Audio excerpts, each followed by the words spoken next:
തൃപ്പൂണിത്തുറ താലൂക്ക് ആശുപത്രിയിൽ നിന്ന് കണ്ടനാട്ടെ വീട്ടിലേക്ക് ശ്രീനിവാസന്റെ മൃതദേഹം കൊണ്ടുപോവുകയാണ്.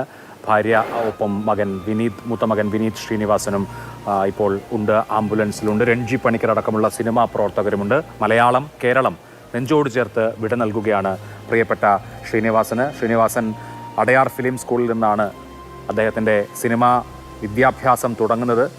പിന്നീട് അദ്ദേഹം 1975 മണിമുഴക്കം എന്ന ചിത്രത്തിലൂടെ ആണ് അദ്ദേഹം അഭിനയ രംഗത്തേക്ക് വരുന്നത്. മേള എന്ന ചിത്രത്തിലാണ് അദ്ദേഹം ആദ്യമായി ശ്രദ്ധിക്കപ്പെടുന്നത്. നേരത്തെ സൂചിപ്പിച്ചതുപോലെ പ്രിയദർശൻ്റെയും സത്യനന്ദിക്കാടിൻ്റെയും സിനിമകളിലൂടെയാണ് ശ്രീനിവാസൻ അദ്ദേഹത്തിൻ്റെ കരിയറിൽ വഴിത്തിരിവുണ്ടാക്കുന്നത്. തിരക്കഥ എഴുതണം എന്ന നിർദ്ദേശം പ്രിയദർശനാണ് ആദ്യം മുന്നോട്ട് വെക്കുന്നത്. എഴുതൂ ശ്രീനി എന്ന് പ്രിയൻ പറഞ്ഞതനുസരിച്ചാണ് ഓടരുതമ്മാവ ആളറിയാം എന്ന സിനിമ വരുന്നത്. ഓടരുതമ്മാവ ആളറിയാം എന്ന സിനിമയ്ക്ക് ശേഷം തുടർന്ന് ഇങ്ങോട്ടുള്ള മലയാള സിനിമയുടെ ചരിത്രം എന്ന് പറയുന്നത് ശ്രീനിവാസൻ കൂടി എഴുതിയ ചരിത്രമാണ്. 1984 മുതൽ 1994 വരെയുള്ള 10 വർഷമോ ആ ഒരു പതിറ്റാണ്ട് മാത്രം ശ്രീനിവാസന്റെ തൂലികയിൽ നിന്ന് പിറന്ന അതുല്യമായ ചിത്രങ്ങൾ മലയാള സിനിമയിലെ എക്കാലത്തെയും വലിയ സൂപ്പർ ഹിറ്റുകൾ ആണ്. ടി പി ബാലഗോപാലൻ എംഎയിലൂടെയാണ് സത്യനന്ദിക്കാടുമായിട്ടുള്ള കൂട്ടുകെട്ട് തുടങ്ങുന്നത്.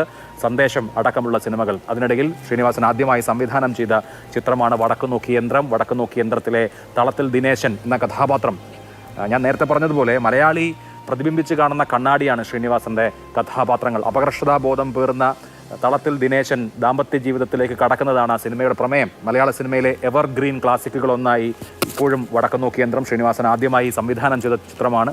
ആ വടക്കുനോക്കി യന്ത്രവും തളത്തിൽ ദിനേശനുമൊക്കെ അവശേഷിക്കുന്നുണ്ട്. മോഹൻലാലിൻ്റെ കരിയറിലെ പ്രധാനപ്പെട്ട ചിത്രങ്ങളുടെയൊക്കെ തൂലിക, ആദ്യകാല ചിത്രങ്ങളുടെയൊക്കെ തൂലിക ചലിപ്പിച്ചത് ശ്രീനിവാസനായിരുന്നു.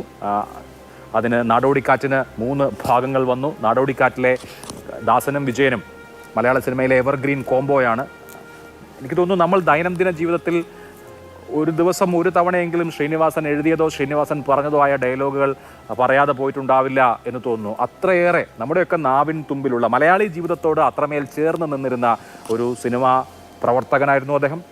അദ്ദേഹത്തിൻ്റെ കഥ, തിരക്കഥ, സംവിധാനം, അഭിനയം, ഈ 4 മേഖലകളിലും വ്യക്തിമുദ്ര പതിപ്പിച്ച ആളാണ് ശ്രീനിവാസൻ. 1985-ലും 86-ലുമായി ശ്രീനിവാസൻ എഴുതിയ 14 സിനിമകളും മലയാള സിനിമയിലെ സൂപ്പർ ഹിറ്റുകളായിരുന്നു എന്ന കാര്യം നമ്മൾ മറന്നുപോകാൻ പാടില്ല. 1987 മുതൽ 93 വരെ ശ്രീനിവാസൻ തിരക്കഥ എഴുതിയ ഒരു സിനിമ പോലും പരാജയപ്പെട്ടിട്ടില്ല എന്നുള്ളത് കൂടി ആ കാലഘട്ടത്തെ എങ്ങനെയാണ് അദ്ദേഹം നിർമ്മിച്ചെടുത്തത് എന്നുള്ള ഒരു പ്രധാനപ്പെട്ട കാര്യമായി കാണണം. നാടോടിക്കാറ്റ്, സന്ദേശം, അരം പ്ലസ് അരം, കിന്നരം, മിഥുനം, വരവേൽപ്പ്, അങ്ങനെ ഈ മലയാള സിനിമയെ സംബന്ധിച്ച് ആക്ഷേപഹാസ്യം, സാമൂഹ്യ വിമർശനം, ഇവയെല്ലാം സംയോജിപ്പിക്കുന്ന, സാമൂഹ്യ വിമർശനം സന്നിവേശിപ്പിച്ചിരിക്കുന്ന കഥയും കഥാപാത്രങ്ങളുമായിരുന്നു അദ്ദേഹം. ഓരോ സിനിമ ഓരോ പ്രമേയമാണ് മുന്നോട്ട് വെച്ചത്.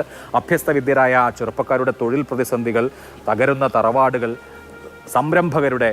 സംരംഭകർ സംരംഭത്തിനായി ഇറങ്ങിയാൽ ഉണ്ടാവുന്ന പ്രതിസന്ധികൾ തുടങ്ങി 80കളിലെയും 90കളിലെയും മലയാളി ജീവിതത്തെ സമ്പൂർണ്ണമായി അടയാളപ്പെടുത്തുന്ന ചിത്രങ്ങളായിരുന്നു അദ്ദേഹം. വരവേൽപ്പ് എന്ന സിനിമ പിന്നീട് ജിം ഉദ്ഘാടനം ചെയ്യാൻ വന്നപ്പോൾ അടൽ ബിഹാരി വാജ്പേയി, ഇന്ത്യൻ പ്രധാനമന്ത്രി, ആ പ്രസംഗത്തിൽ വരവേൽപ്പ് സിനിമ ഉദ്ധരിച്ചത് ഞാൻ ഇപ്പോഴും ഓർക്കുന്നു. എങ്ങനെയാണ് ഒരു സംരംഭകൻ ഒരു സംരംഭത്തിന് വന്നാൽ അത് ഏതെല്ലാം ദുഷ്കരമായ വഴികളിലൂടെ കടന്നു പോകുമെന്ന് സൂചിപ്പിക്കാനായിരുന്നു ഇന്ത്യൻ പ്രധാനമന്ത്രി ആ സിനിമയെ ഉദ്ധരിച്ചത്. അങ്ങനെ എത്ര സിനിമകൾ, ഒടുവിൽ ഞാൻ പ്രകാശൻ വരെ നീളുന്ന T P Balagopalan M A മുതൽ ഞാൻ പ്രകാശൻ വരെ നീളുന്ന ശ്രീനിവാസന്റെ തൂലികയിലൂടെ പുറത്തു വന്ന കഥാപാത്രങ്ങൾ, സിനിമകൾ, അത് മലയാള ചലച്ചിത്ര ലോകത്തിൻ്റെ ചരിത്രം എഴുതുമ്പോൾ അതിലെ പ്രധാനപ്പെട്ട താളുകളായിരിക്കും എന്ന കാര്യത്തിൽ സംശയമില്ല.